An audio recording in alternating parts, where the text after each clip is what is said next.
ഇപ്പൊ ഇന്നത്തെ വിശേഷം ഉള്ളു തന്നെ കേട്ടോ. ഇന്നലെ കുറെ ആൾക്കാരൊക്കെ ഉണ്ടെന്ന്, ചേച്ചിമാരും അമ്മേന്റെ ചേച്ചീന്റെ മക്കളൊക്കെ വന്നിരുന്നു, അവരൊക്കെ പോയി. ഇപ്പൊ ഇന്ന് ഭയങ്കര ഇതായി. ഇപ്പൊ അമ്മ കിടക്കണത് ഇപ്പൊ ഈ തണുത്തിട്ടോ. പിന്നെ വേദനയാണ് മെയിനായിട്ട്. എന്താ വെച്ചാൽ എല്ലാവരും ചോദിക്കാം അമ്മേന്റെ വിശേഷം കാണാൻ കാത്തിക്കാണ്. അതാ ഫസ്റ്റ് തന്നെ അത് പറയണത്. പിന്നെ ഞങ്ങൾ വെച്ചാല് നമ്മള് എല്ലാവരും വരുമ്പോഴും നല്ല ഭക്ഷണം ഉണ്ടാക്കിയിട്ട് ആരും ഇതുവരെ വെറുതെ അങ്ങനെ ഇട്ടിട്ടില്ല. എല്ലാവർക്കും ഭക്ഷണം കൊടുത്തിട്ടുള്ളേന്ന് ഒരു കൊടുത്തിട്ടുള്ളൂ. അപ്പൊ ഇന്നലത്തെ ഇതിൽ പറയുന്നുണ്ട് അമ്മേനെ കടന്നപ്പോ. അപ്പൊ അമ്മയും ഞാനും ഞങ്ങൾ രണ്ടോളം തന്നെയാണ് പ്ലാൻ ആക്കിയത്. പക്ഷെ അത് അമ്മ പറഞ്ഞതാണെന്ന് പറഞ്ഞിട്ട് മക്കളൊക്കെ വരുമ്പോ എല്ലാവർക്കും സന്തോഷം ഉണ്ടാവും, അമ്മമാർക്ക് സന്തോഷല്ലേ. അപ്പൊ ഉണ്ടായി കൊടുക്കല് നിർബന്ധല്ലേ എന്തെങ്കിലുമൊക്കെ. 2 മക്കളും ഓരോ കുട്ടികളും പിന്നെ ഒരളിയനും വന്നിട്ടുണ്ട്. അപ്പൊ എല്ലാവരും വരുമ്പോ എപ്പോഴെങ്കിലും കൂടിയിട്ടൊക്കെ വരിക. അപ്പൊ നമുക്കിപ്പോ ഇതെന്താ ഇറച്ചിയും ചോറും കൊടുന്ന് ഉണ്ടാക്കി കൊടുക്കുന്നതിനിപ്പോ നമുക്ക് ഇതിന് ഒരു പ്രശ്നം. കൊറേ ആൾ കണ്ടിട്ടുണ്ടാവും. വേറെ ആൾക്കാരും കാണല്ലേ. അപ്പൊ ഓരോ മനുഷ്യന്മാര് അങ്ങനെ വിലയിരുത്തല്ലേ. എല്ലാരും കാണുമ്പോ വിചാരിക്കും, ആദ്യമായിട്ട് കാണുന്നവരൊക്കെ ഉണ്ടെങ്കിൽ വിചാരിക്കും ഇവരെ ഫാമിലി എന്താ ഇങ്ങനെ ഒരു ഇതില്ലാത്തതെന്നൊക്കെ ഇങ്ങനെ ചിന്തിക്കൂലേ. അപ്പൊ അതുകൊണ്ടാണ് ഞാൻ പറഞ്ഞത് കേട്ടോ.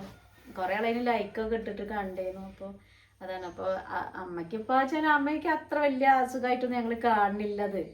ഇങ്ങനെ കാണുന്ന ആൾക്കാർക്ക് ഭയങ്കര പ്രശ്നം ഉണ്ടാവും. പിന്നെ ആദ്യത്തെ പോലെ വണ്ടി എടുക്കാനും അല്ല, അസുഖമല്ല, അല്ല ഭയങ്കര വേദനയാണ്. ഭയങ്കര വേദന പറഞ്ഞാൽ അസുഖം തന്നെയാണ്. നമുക്ക് എന്നിങ്ങനെ എപ്പോഴും ഇങ്ങനെ കാണുമ്പോഴേ നമ്മളടുത്ത് എപ്പോഴും ഉണ്ടാകുമ്പോ നമുക്കത് അറിയാൻ പറ്റണില്ല. പിന്നെ ചേച്ചിമാരൊക്കെ വന്നപ്പോഴാണ് ഇന്നലെ ഭയങ്കര ഓരൊക്കെ കണ്ടപ്പോ വീഡിയോയിൽ കാണുമ്പോൾ തടി നല്ലോണം ക്ഷീണിച്ചിട്ടുണ്ട്. പക്ഷെ നമുക്ക് എപ്പോഴും കാണുമ്പോ അതാ പ്രശ്നമില്ല. പിന്നെ വെച്ചാല് എന്തൊക്കെ തിന്നേന്നതാ. ഇപ്പൊ എന്താ അതിന്റെ പകുതി ഒരു ഭക്ഷണമല്ല. ചെറിയരിന്റെ കഞ്ഞിയല്ലേ, ഞാൻ എപ്പോഴും പറയില്ലേ, ചെറിയരിന്റെ കഞ്ഞി അതിന് ഊറ്റിയിട്ട് ചിലപ്പോൾ ചോറ്. പിന്നെ ചക്കയൊക്കെ ഉണ്ടാക്കുമ്പോഴാണ് ഇത്തിരി ചക്കയൊക്കെ കൂട്ടിയിട്ടൊക്കെ കഞ്ഞി കുടിക്കുക. പിന്നെ ചായ ചിലപ്പോഴേ കുടിക്കുള്ളൂ. അല്ലെങ്കിൽ വെള്ളം കുപ്പിയിലുണ്ട് അവിടെ പാത്രത്തിലാക്കി ഇങ്ങനെ വെച്ചത് വെച്ചാലല്ലേ. അപ്പൊ ഇന്നലെ എന്റെ അടുത്താണ് കിടന്നത് അവിടെ റൂമില്. ഷിജി ഇവിടെയും കിടന്നു, ഞാൻ അമ്മ എവിടെയും കിടന്നു. പിന്നെ അമ്മ റൂം ചേഞ്ച് ആക്കി ഒരു ഉറക്കം വരായിട്ടേ. അപ്പൊ ഇങ്ങനെ സ്ഥിരമായിട്ട് ഒരു സ്ഥലത്ത് ഇങ്ങനെ കടന്നിട്ട് ഇപ്പൊ എന്തെങ്കിലും ചേഞ്ച് വന്നാൽ മാറ്റം ഉണ്ടാവുമെന്ന് കരുതിയാണ് കിടന്നത്. അന്നേരം ഇറങ്ങിയില്ല അമ്മ? കുറച്ചു നേരം ഇറങ്ങിയില്ലേ? ചൂടായിട്ട് ഭയങ്കര ചൂടാണ്. അപ്പൊ എന്താ വെച്ചാല് ഇന്നത്തെ വീഡിയോയിൽ പറയാനുള്ളത്, ഇങ്ങനെ ഈ ബ്രേക്ക് തെറാപ്പി കഴിഞ്ഞ ആൾക്കാരൊക്കെ ഉണ്ടാവില്ലേ, ഈ കീമോ റേഡിയേഷൻ ബ്രേക്ക് തെറാപ്പി ഉണ്ട്. ഒരുവിധ ആൾക്കാർക്ക്, ക്യാൻസറുള്ള ആൾക്കാർക്കൊക്കെ കീമോ റേഡിയേഷൻ ഉണ്ടാവുള്ളൂ, അല്ലെങ്കിൽ കീമോ മാത്രമേ ഉണ്ടാവുള്ളൂ. ചില ആൾക്ക് റേഡിയേഷൻ മാത്രമേ ഉണ്ടാവുള്ളൂ. അപ്പോൾ ഇത് ബ്രേക്ക് തെറാപ്പിയും കൂടി 5 കഴിഞ്ഞിട്ടുണ്ട്. അപ്പോൾ അങ്ങനെ കഴിഞ്ഞ ആൾക്കാർ 1-2 ആൾക്കാർ നമ്മളെ മെസ്സേജ് വിട്ടു കേട്ടോ. 1-2 ആൾക്കാർ, ഒരാളൊക്കെ വരില്ലുള്ളൂ. 1-2 ആൾക്കാരൊന്നല്ലല്ലോ ചേച്ചി, കുറെ ആൾക്കാർ മെസ്സേജ് ഇല്ല ഇങ്ങനെ ഞങ്ങൾക്ക് ഇതേമാതിരി സെയിം ആണ് ചെയ്തത്. ഇപ്പോൾ ഓലാരും കോണ്ടാക്ട് ഇല്ല. 1-2 ആൾക്കാർ ഇപ്പോഴും ചെയ്യുന്നുണ്ട്. അപ്പോൾ ഇങ്ങനെ ഇത് കഴിഞ്ഞാൽ ഇങ്ങനെ ഒരു 1.5 വർഷം കഴിഞ്ഞാൽ ഇങ്ങനെ വേദന ഉണ്ടാവുന്നൊക്കെ അങ്ങനെ കുറേ ആൾക്കാർ അങ്ങനെയൊക്കെ പറയുന്നുണ്ട്. ഇനിയിപ്പോൾ അതാണ് അറിയുന്ന ആൾക്കാരുണ്ടെങ്കിൽ ഒന്ന് പറഞ്ഞു തരാം കേട്ടോ. കാരണം അന്ന് ചെക്ക് ചെയ്തപ്പോൾ ബ്ലഡിലൊന്നും വല്ല പ്രശ്നമൊന്നും കണ്ടില്ല. പക്ഷെ ഇതിപ്പോൾ ഇനിയിപ്പോൾ ചെക്ക് ചെയ്യാൻ പോകണമെങ്കിലും ഇങ്ങനത്തെ ഒരു അവസ്ഥയിൽ നമുക്ക് പോകാൻ കഴിയില്ല. കാരണം നടക്കാൻ കഴിയില്ല, വീട്ടിലൊന്നും സ്റ്റെപ്പ് എടുത്ത് വയ്ക്കാൻ കഴിയില്ല. ആകെ ഇതൊക്കെ നമുക്ക് എനർജി പോയി. ഇങ്ങനെ ഈ പറയണത് എന്താ വെച്ചാല് പറഞ്ഞു കൊടുക്ക്. അതന്നെ ആർക്കെങ്കിലും അറിയുന്നത് അങ്ങനെയൊക്കെ ഉണ്ടായിട്ടുണ്ടെങ്കിലൊക്കെ ഒന്ന് പറഞ്ഞു തന്നാലേ. അപ്പൊ അതാണ് അമ്മേന്റെ വിശേഷം. ഇങ്ങനെ വീടിട്ടാ അതിന്റെ കമന്റ് ഉണ്ടാവും, വാട്സപ്പിൽ പറയും വിശേഷം അറിയാൻ കാത്തിക്കണം. അതാണ് ഫസ്റ്റ്. അല്ലാതെ നമ്മൾ ഈ രോഗം ഇങ്ങനെ പറഞ്ഞിട്ട് നമുക്ക് ഇങ്ങനെ ഇതിൽ കൂടെ വർത്താനം പറഞ്ഞാൽ മുന്നിക്ക് വരാൻ താല്പര്യമില്ല എന്നല്ല, നമുക്ക് അതിനൊരു ഇതുണ്ടായിട്ടല്ല. ചില ആൾക്കാർ ചോദിക്കേ നിങ്ങൾ ഇന്നും ഈ രോഗം പറഞ്ഞിട്ട്. അപ്പൊ നമ്മളെ വിശേഷങ്ങൾ പറഞ്ഞ പോലെ ഈ 100-ൽ 1-2 ആളെയൊക്കെ അത് അങ്ങനെ പറയുള്ളൂ, നമ്മളെ ബോറായിട്ട് തോന്നുള്ളൂ. വെച്ചാല് ഇത്രയും വർഷങ്ങളായി, ഇതിപ്പോ എത്ര വർഷം നമ്മൾ തുടങ്ങി? 5 വർഷമായി. അന്ന് തൊട്ടേ ഇന്ന് വരെ നമ്മളെ കൊണ്ടെടുക്കണൊപ്പം ഒരേപോലെ കൊണ്ട് കാണുന്ന കുറെ ആളുണ്ടെന്ന് അറിയാം. അപ്പൊ പിന്നെ എല്ലാവർക്കും എന്താ ചോദിച്ചാല് നമ്മള് വീട്ടുവിശേഷമാണ് കൂടുതൽ ഇടുന്നത്, പുറത്തേക്ക് പോണത് ഇടുന്നില്ല. അപ്പൊ ചില ആൾക്കാർക്കൊക്കെ ഈ പുറത്തേക്ക് പോണത് അങ്ങനെയൊക്കെ ഇഷ്ടം. പക്ഷെ നമ്മളങ്ങനെ ഇതുവരെ ചെയ്തിട്ടില്ല. അങ്ങനത്തെ ഒരു സാഹചര്യം ഇല്ല, അങ്ങനെ ശീലിച്ചിട്ടില്ല സാഹചര്യം. അതുകൊണ്ടാണ് ചെറിയൊരു ഗ്യാപ്പ് ഇട്ടാൽ തന്നെ നമുക്ക് പുറത്തേക്ക് പോകാനും, ഇത് പുറത്തേക്ക് പോകാൻ മടിയാണ്, അതാണ് പ്രശ്നം. പിന്നെ അപ്പൂസിന് അതേപോലെ തന്നെ, അപ്പൂസിന് പിന്നെ അങ്ങനത്തെ ഒന്നും താല്പര്യമില്ല. ഏട്ടനത് പോവാന്ന് പറഞ്ഞാലും കൂടി ഞങ്ങള് ഇപ്പൊ എന്നാള് ഓനെ പറയണ്ട്, നിങ്ങള് എന്താ ചപ്പും ചവറൊക്കെ ഓനെ ശീലിപ്പിച്ചോളി. ഈ ചപ്പും ചവറെന്നൊക്കെ പറഞ്ഞത് ഈ മുരിങ്ങയ്ക്കും ഇതിനൊക്കെ പറയുന്നത് അതൊക്കെ നല്ല ഭക്ഷണമാണ്. അങ്ങനത്തെ ആൾക്കാർക്ക് അറിയാനിട്ടാണ്. ഈ ബ്രോസ്റ്റ് അൽഫാമൊക്കെ തിന്നാ അത്രയും ഉണ്ടാവും. ചപ്പ് ചോറ് ഒന്നുമല്ല അത് അന്ന് ആദ്യം തൊട്ടുള്ളതാണ് ഇതിന്. അതിന് നമുക്കൊരു അത് കിട്ടണ ഞങ്ങൾക്ക്, അതാണ് ഞങ്ങളെ മെയിൻ അല്ലേ. പിന്നെ ഇത് എന്തിനപ്പോ പറഞ്ഞിട്ടുള്ളത്, എന്തൊക്കെയൊക്കെ അതിന് പറഞ്ഞിട്ടുണ്ട്. ഇപ്പോൾ ആ പച്ചമീൻ കൂട്ടില്ല, പച്ചമീനും എപ്പോഴെങ്കിലും ഉള്ളൂ പച്ചമീൻ അങ്ങനെ കൂടുതലായിട്ട് വാങ്ങലില്ല. അങ്ങനെയുള്ള രാത്രിയൊക്കെ അപ്പൊ നമ്മളെ വീടുകളൊക്കെ കഴിയും ചെയ്യും. അമ്മ വിശേഷം പറഞ്ഞത് നീക്കാൻ വയ്ക്കോ? നീക്കാൻ വയ്ക്കും. ഇപ്പൊ അങ്ങനെ കോലാമ്പിലൊന്ന് പോയി. അപ്പൂസ് ഇങ്ങനെ വിളിക്കാൻ മേനെ കൊലായ്മയ്ക്ക്. അപ്പൊ കുറച്ചേരം കൊലായ്മയിലൊക്കെ വന്നിരുന്നു. കുറച്ചേരം അല്ല നിങ്ങളോട് ഇരുന്നോളൂ, ഞാൻ വെറുതെ വിളിച്ച. അപ്പൊ കുറച്ചേരം അങ്ങനെ അവിടെ പോയി. ഇവക്കും ഇതേപോലെ അസുഖം പറയില്ല കേട്ടോ വീഡിയോയിൽ. ഇതാ നടക്കാൻ വയ്യ. ഇപ്പൊ ഇന്ന് മുതലാണ് തുടങ്ങിയത്. അവിടെ ഇരുന്നോ, അവിടെ ഇരുന്നോ.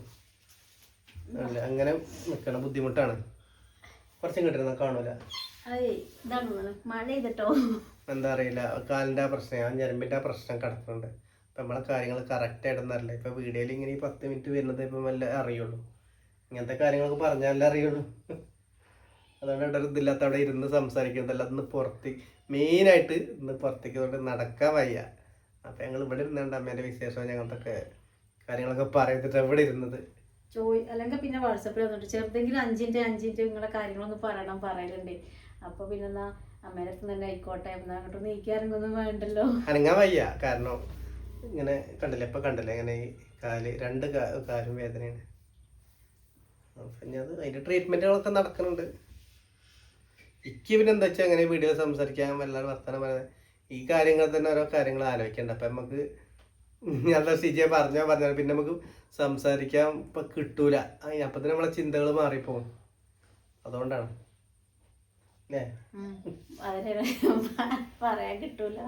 അപ്പൂസേ വാജേ ഒന്ന് കാണിച്ചു തരാനൊക്കെ അവിടെ ഒരു സാധനമൊക്കെ ഞങ്ങൾ വാങ്ങിയിട്ടുണ്ട്. പക്ഷെ അത് പോകാൻ ഇറങ്ങി പോകാൻ പറ്റില്ല, സ്റ്റെപ്പൊന്നും ഇറങ്ങാൻ പറ്റണില്ല. പിടിച്ച് മുത്തവിടെ.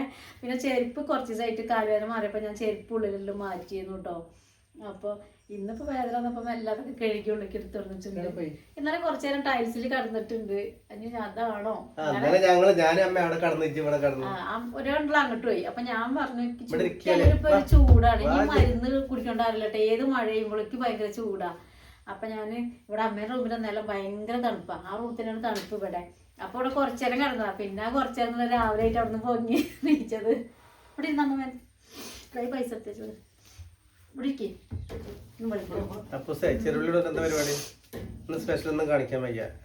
ചെറിയ ഉള്ളി കൊടുത്തിട്ടുണ്ട്. ഇത് എന്തിനാണ് ഞാൻ അറിയില്ല. അപ്പൂസ് ഇവിടെ ചെറുള്ളി വേണ്ടേ പരത്തണ്ട, പരത്തിയാൽ അടിച്ചാലൊന്നും. വിശേഷം പറഞ്ഞ ഇതൊക്കെ നമ്മൾ കൂടുതൽ എന്തെങ്കിലും വെറുതെ എന്തെങ്കിലും പറഞ്ഞിട്ട് ഇങ്ങനെ പോകണില്ല. വിശേഷം എങ്ങനെയാണ് ഇപ്പൊ? ആദ്യം ഒന്നും കീമോ ചെയ്തപ്പോഴൊന്നും വല്ല ഇങ്ങനെ കടന്നിരുന്നില്ല. ഇപ്പൊ കടന്നു. പുറത്തേക്ക് ഇറങ്ങിട്ട് കുറച്ച് ദിവസമായില്ലേ? പുറത്തേക്ക് ഇങ്ങനെ വെളിച്ചം കണ്ടിട്ട് കൊറേ.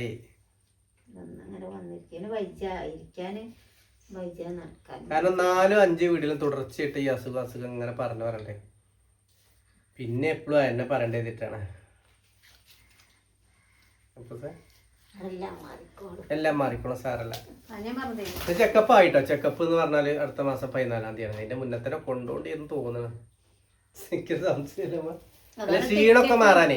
പിന്നെ അന്ന് തന്നെ ഇത് അവിടുന്ന് ഒരു ഇതൊക്കെ ഉണ്ടെന്ന് പറയണേ, ബ്ലീഡിങ് ഒക്കെ ഉണ്ടായപ്പോൾ അവിടുന്ന് സൂചി അടിച്ചു. അപ്പോൾ തൊട്ട് കീമോന്റെ അതേപോലെ ക്ഷീണം, ഛർദി, ആകെ പ്രശ്നമായി, ആകെ കുഴഞ്ഞു എന്ന് പറയാം. അവിടെ തൊട്ടാ പിന്നീട് നീക്കാൻ വയ്യ. അതായത് അത് ചിലപ്പോൾ ആ കീമോന്റെ അതേമാതിരി എഫക്റ്റ് ഉള്ളൊരു ഇഞ്ചക്ഷൻ ആവും അല്ലേ. ഇനിയിപ്പോൾ എന്താ വെച്ചാൽ നമുക്ക് വണ്ടിക്ക് ഒന്ന് കാലെടുത്തെത്തിക്കാൻ വെച്ചാൽ മതിയൊന്ന്, ട്രെയിനിക്ക്.